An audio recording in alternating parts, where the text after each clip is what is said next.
Hey everybody, Anthony here, FSU Off-Road. If it's your first time joining us, welcome. Make sure you take 2 seconds to subscribe because we got a lot going on. One of them is going to go pick up the JK that's been abandoned for a couple years now and drive an LS motor in it or a Hemi, depending on what we find in the junkyard. And yeah, stay tuned.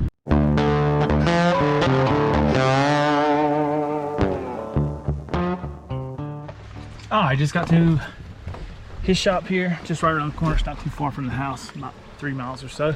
A little rain action going on, but let's go get this thing, look at it and load it up. All right, we just got the Jeep loaded up.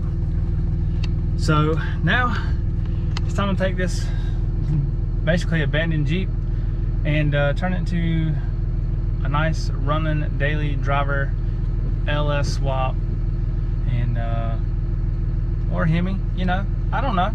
We'll see what we can find in the junkyard. Okay, just got the Jeep to the house. You know, don't worry about strapping it down, it's fine. I really just live like just a few minutes down the road there. But just got the Jeep to the house here. And Taylor doesn't know that I brought the Jeep home. She actually called me while I was there. So I'm gonna surprise her when she comes outside with the Jeep. All right, here it is. 2013 Jeep JK Unlimited. Soft top, 6-speed. Leather interior. What happened? I saw a foot and I was like, ah! You excited? Yeah. What you think? Is it what you remember? Not really. Not really. It's not what I remember either. No. All right, so we done talked about this earlier this year. Taylor wanted the 4-door as a daily. Well, she's getting the 4-door as a daily. It's time to bring this thing back to life and not only hit the road, but possibly hit some trails. What do you think? Yeah. Yeah, hit some trails. Look closely. Look closely. What are you worried about? Look, turn that off. Look closely. Yeah, she's worried about some spiders. Like I said, it's been sitting. Oh, no. There's spider web everywhere. But yeah, this is it. Man, it's been a long time since I've seen this thing. Like I said, almost 3 years to the date. I mean, you can see the mold starting to accumulate on here. So we've got our work cut out for us. Just a little backstory on this. I bought this as an auction off of an insurance claim. So when I bought this frame was completely matted and smashed. And on the original motor, this is the second motor, it had a big hole in the back because of the frame moved over. So what I did was I actually bought a new frame from the local dealership here in North Carolina and basically transposed everything onto that new frame. And then obviously there was some suspension components that were broken, so we kind of upgraded those as we went. As you can see underneath here, obviously that stuff didn't exist. It's got some JKS components, some Rubicon Express components, a few other things that we'll definitely keep on the Jeep. Just crawled up here in the Jeep, and actually when this was all totaled out, I actually replaced this whole dash on this side for the airbag, as well as the centerpiece right here. So all this has been replaced and new, and I just really like the way everything's set up in here for these new Jeeps. But again, don't like the motor, but this is what we're going to be working with, and this is what we're going to be, you know, converting over. Not exactly how I remember it, but close enough. And it's definitely going to be an awesome experience. One, doing a conversion, and two, getting this thing back on the road, street legal here in North Carolina, for you know, Taylor to drive on the daily. I know she's looking forward to it and super excited about it, and quite frankly, I am too. All right, so it's the next day, and well, with all the dirt and grit and grime that's on it from sitting for almost 3 years, I think it's time that we take the pressure washer here and get the Jeep cleaned up, and then we can see how everything looks and kind of go over what we plan to do in the next few months with this Jeep to get it back on the road, alive from the dead.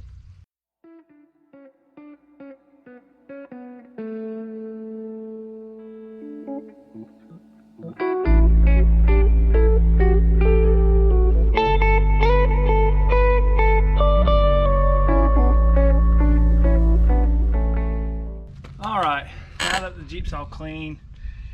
I've been thinking about what I wanted to say here, and well, I'm glad that it's back.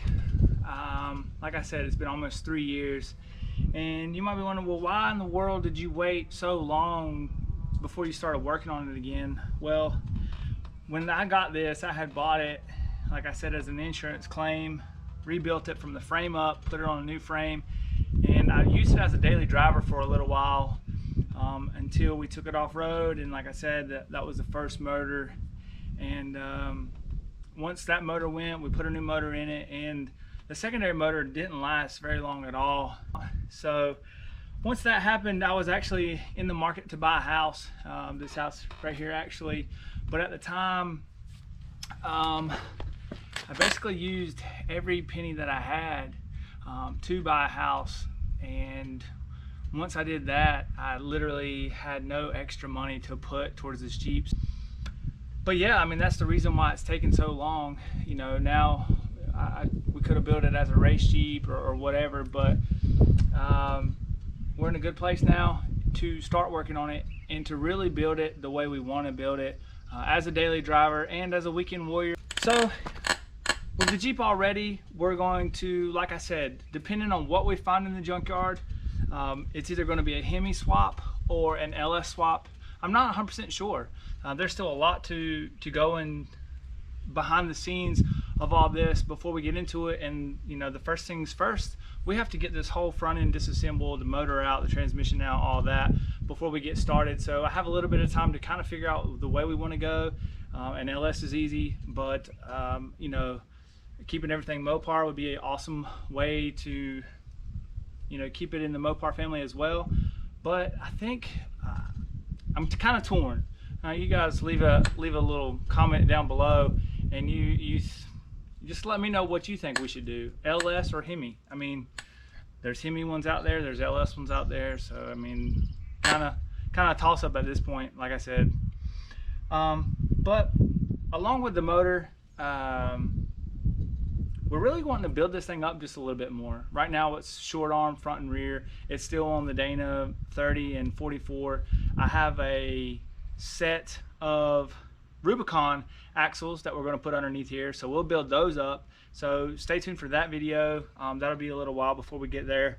But we do have some axles we're going to put under it. We're going to lift it up a little bit more. We're going to put this on 37s and do a DIY long arm kit for it. You know, the stuff that we did with Tinker in the garage, we're going to do it to this thing as well, and we'll let Taylor kind of head that all up and see what she wants to do with it and where she wants to go with it. I think we definitely want to take this thing out west, do some of those trails out in Moab, maybe Rubicon Trail. We just have a lot of things that we want to do with this Jeep, and we're really looking forward to getting it back on the road and just seeing what the West Coast has to offer. Now that we've been out there, she wants to go, so we're really looking forward to that and getting this thing back on the road. But before we do that, there's just one last thing that we have to do to this Jeep and welcome it to our family. Now that this Jeep is back to where it needs to be, it's time to get this labeled as one of our rigs. There we go. That should do it. Anyways, if you like what you saw, make sure you like, comment, subscribe, all that good stuff. You know, hit the notification bell because there's definitely gonna be a lot more videos coming. We've got stuff for the truck here. We've got, you know, some workout videos coming. We've still got some stuff to do with Tink to get ready for the next race, as well as, you know, preparing the JK here for some type of V8 swap. But anyways, hope you guys like what you saw, and we'll see you in the next one.